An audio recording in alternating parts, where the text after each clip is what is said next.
Temu lagi di Hot Room, Pak Yasin. Waktu kita sangat singkat. Ya. Tolong dulu Bapak langsung to the point. Siapa yang berani melakukan jual beli kuota? Apakah ada yang menyuruh? Siapa mastermind-nya ini? Karena ini benar-benar menyolok sekali kan? Gimana? Menurut Bapak gimana? Jadi kalau kita mengurut pada kronologis kasus korupsi yang ditangani oleh penegak hukum terhadap beberapa menteri, ya mantan menteri agama. Yang pertama itu kan kasus yang berkaitan dengan penggunaan dana abadi umat. Ya, tidak saya sebut namanya, saya kira udah tahu semua itu masyarakat. Yang kedua yaitu penggunaan dana pemerintah untuk pembiayaan jamaah yang berangkat haji, tapi itu tidak secara apa itu namanya akuntansi pemerintah tidak dibenarkan, rombongan jumbo dan korupsi di penyelenggaraan ibadah haji. Yang ketiga ini penjualan kuota ini baru kali pertama, ini besar.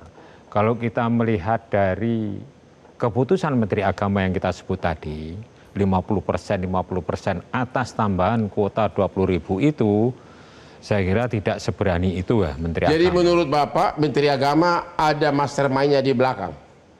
Bisa jadi seperti itu. Ini pasti siap superior dia? Ya pihak-pihak yang sedang diselidiki oleh KPK itu nanti akan berlanjut pada pengembangan penyidikan. Malam ini sampai malam ini penggeledahan di Kemenak sampai sekarang belum selesai. Semua HP milik Eselon 1 dan Eselon 2 itu disita. Oke, tolong Bapak sikat. Jadi menurut Bapak tidak mungkin Menteri Agama bertindak seberani itu tanpa ada yang menyuruh? Saya kira begitu. Pak Ade gimana? Ada yang menyuruh nggak? Oh ya, tentu ada yang memainkan. Karena kan kuota ini kuota yang rebutan. Dan peluangnya sangat terbuka untuk dimanfaatkan dengan pihak lain. Maka pada hari itu pihak lain yang menyuruh ya. Ya pastilah. Itu kita sepil yang menentukan sana, yang di kursi sana nanti yang lebih mengerucut gitu. Saya lebih kepada melihatnya gini, bahwa ini harus terang benderang, bahwa jangan sampai terulang kembali, ini kan ranah ibadah. Kuota ini hak jamaah haji yang sudah mengantri lebih dari 48 tahun, Bang. Jadi jangan sampai dinodai. Ya udah deh, udah ternoda sekarang. Ya sudah ternoda, maka harus dijawabnya adalah hukum. Buktikan secara hukum bahwa ini salah. Apakah gitu ini sebatas Menteri Agama? Pastilah, ini kan sebuah sistem ya, sistem pemerintahan. Dan sifatnya ada jadi dari menteri kepada semua yang berarti terlibat. Ada kemungkinan ada yang lebih tinggi jabatannya gitu. Lebih rendah juga ada. Ya. Pak Saud, tapi lebih berpengaruh. Ya. Bapak kan ahli KPK. Ya. Sana seniornya tuh. Ya udah. Kalau dia terlalu banyak unsur agamanya tadi jawabnya. Kalau Menteri Agama mengeluarkannya ya 50% itu harusnya kan 8%. Jadi 50% dalam keputusan Menteri Agama. Dari segi penyidikan itu udah pasti tersangka kan nanti? Iya, karena udah jelas kan itu yang dilanggar Undang-Undang 64 tadi. Itu udah jelas memang 8% khususnya gitu. Pertanyaannya kembali lagi, kan ini bencana ini dimulai ketika kita dapat 20.000 tambahan kan? Nah sekarang pertanyaannya, siapa yang nego kepada pemerintah Arab Saudi sehingga kita dapat 20.000 ini? Gue udah tahu arahmu kemana. Nah itu jawaban tadi pertanyaan sama Pak Yasin tadi itu. Nggak usah kita sebut namanya. Tapi penyidik lebih tahu gitu. Iya, tapi kan dia hanya nego. Tapi yang bikin SK itulah nanti disebutnya dedernya di situ kalau bahasanya. Dedernya di situ kelihatan dari awal tuh mens reanya udah kelihatan. Untuk nambah harusnya 92% untuk reguler karena supaya antrian tidak panjang. Jadi nggak tercapai gitu. Ya itu kelihatan niat jahatnya kan.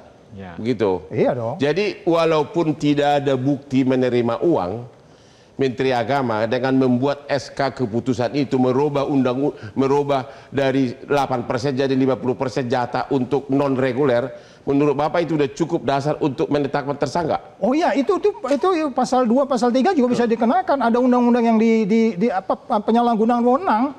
Udah jelas instruksinya. Udah jelas ya. 8%. Pak Fikar ahli hukum juga, gimana? Menurut Bapak, bersikat dulu.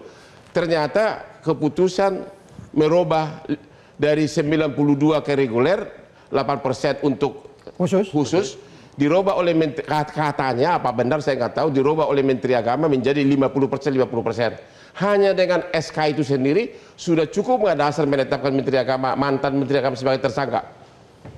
Gini, apa namanya? Tolong langsung to the point, udah mau habis. Oke.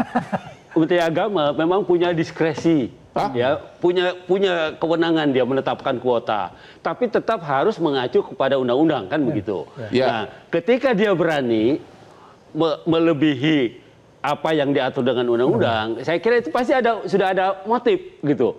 Ya artinya bisa dia, nggak mungkin itu keberanian sendiri. Artinya inisiatif sendiri. Jadi ada mastermind di belakang. Saya kira iya. Gitu. Satu. Artinya. Dan Anda juga setuju bahwa dengan membuat keputusan Menteri Agama itu sudah merupakan cukup menetapkan tersangka walaupun tidak ada bukti bahwa dia dapat setoran uang. Nah itu juga keliru tuh. Kalau di undang-undang bukan keputusan, harus penetapan. Karena itu sifatnya pengaturan, bukan. Oke, yang penting ada tertulis lah dari dia. Ya. Nah, menurut Anda itu sudah cukup dasar untuk menetapkan tersangka? Menurut saya sudah. Oke, demikianlah akhir dari diskusi kita malam ini. Kita menunggu beberapa hari ke depan bakal banyak calon tersangka dan ini akan sangat menarik karena menyangkut unsur keagamaan yang sangat vital bagi kehidupan manusia. Ternyata uang juga lebih mempengaruhi umat manusia. Selamat kepada calon pengacara yang akan bertindak sebagai pengacara mereka. You have a new business. Demikianlah Hot Room malam ini. Sampai ketemu lagi di Hot Room setiap jam 9 malam di Metro TV. Silakan Pak. Silakan Pak.